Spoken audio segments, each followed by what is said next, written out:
I'm Jamie Kael and welcome back to my YouTube channel.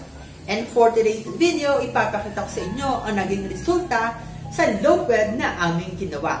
Ito yung low bed na may gaming area sa baba. Pero bago ang lahat, kung bago ka pa lang sa aking channel, don't forget to like, subscribe, and hit the notification bell para updated ka kapag may mga bagong video na i-upload. Thank you! Hanap mo ba yung usapang pera? Tama lang, do it yourself.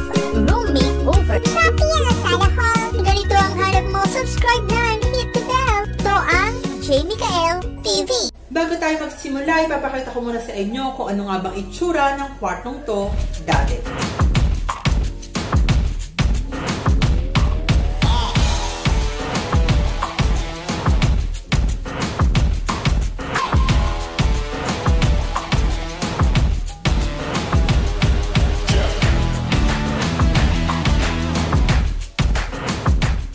Ngayon naman, ipapakita ko sa inyo yung mga materyales at kung magkano nga namin ito nabili. So, screenshot nyo na lang to.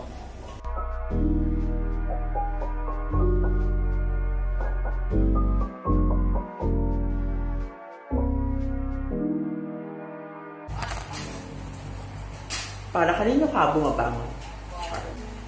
So, yun, natanggal ko lang yung mga ibang gamit dito sa loob at kailangan lang natin itong linisin.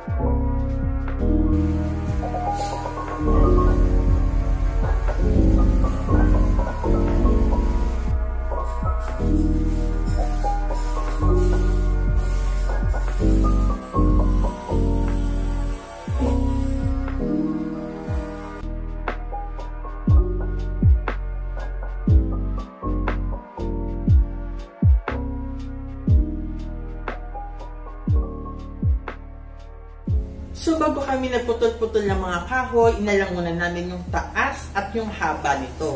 Sabi ko sa kapatid ko na dapat pagdating sa baba, kapag tatayo ka, ay hindi ka mauuntog or hindi ka yung nakakuba. At pagdating sa taas, ganoon din kapag nakaupo ka, ay hindi ka rin mauuntog. Kaya ang ginawa namin, eto to. Kung mapapansin nyo, medyo mataas pa siya sa akin. Yan, kasi mas matangkad yung kapatid kong bunso, 5'8 ata siya or 5'9". Samantalang ako is nasa 5'7 lang. So, ito yung itsura niya sa baba. Ito nga pala yung hagdanan, pa-island siya. So, kasi sa kwarto ko, nakadiretso siya. So, yung kapatid ko, nahirapan siya umakyat nung sinubukan niya. Kaya ang ginawa namin, pa-island yung hagdanan. Tapos, ito yung ginamit namin 2x2x8. Sabi nila, manipes, siguro pwede ka namang gumamit dito ng 2x4x8. Mas mahal ng onti yun. So, di naman mahirap umakyat.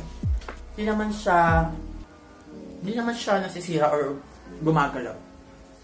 Iyan, nandito na tayo sa taas. So, wait lang. Yan, pagdating sa taas, ito yung kanyang higaan. Yan, o diba? Dahon-dahon. Hindi naman siya nakakatakot kapag humiga ka, no? Kasi naglagay din kami dito ng harang. Tapos, kung makikita niyo yan, oh, so mahaba-haba pa siya. Ayan, tingnan mo, katulad ko, is hindi rin ako nauntog, so may space pa. So, higa mo na. And then, diretsong tayo.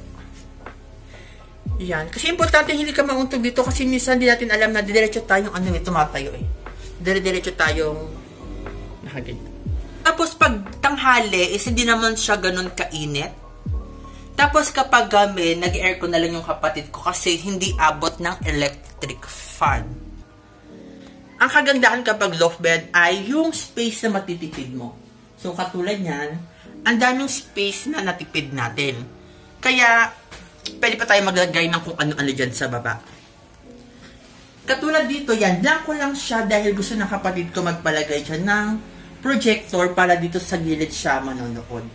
O diba, medyo bongga. So, pagdating naman dito sa baba, ayan, papansin nyo, ito yung table niya. So, nagpalagay siya rito ng lagayan At may lagayan din dun sa kabila. Pwede ka maglagay dito ng mga gamit mo kapag may mga libro ka or kung ano pa man kung nag-aaral ka. Sa kanya kasi mga speaker ang nilagay niya. Hindi ko alam kung ba't ang dami niyang speaker. Yun kaya pa nagpapatugtog siya ng mga kanta. Lakas talaga ng sounds. Sakit sa tenga. Hindi ko. Tapos kung napapasin nyo, naglagay kami ng LED lights sa mga ilaw-ilaw, ganun. Tapos ito mga nakakita nyo mga kung ano-ano nyo, itong game on, let's play, The Voice. Tapos yung ano doon, print lang yan. Hindi pa kasi kami makalabas ngayon dahil quarantine. Kaya ang ginawa ko ngayon, naghanap na lang ako sa Google ng mga pwedeng i-print. At yun, pinagduktong-duktong ko lang siya. At yan. Pero papalitan ko rin yan kapag nakalabas na kami. Ngayon kasi nakaka-quarantine ako at siya naman nasa probinsya so walang bibili ng gamit. Kaya gumawa na lang kami ng paraan para kahit na paano medyo gumanda muna siya. Ito pa lang sa loaf bed pati sa hagdanan, umabot na tayo dito ng 3,030 pesos. At nagpalagay pa kami rito ng table na nasa 1,200 plus lang din.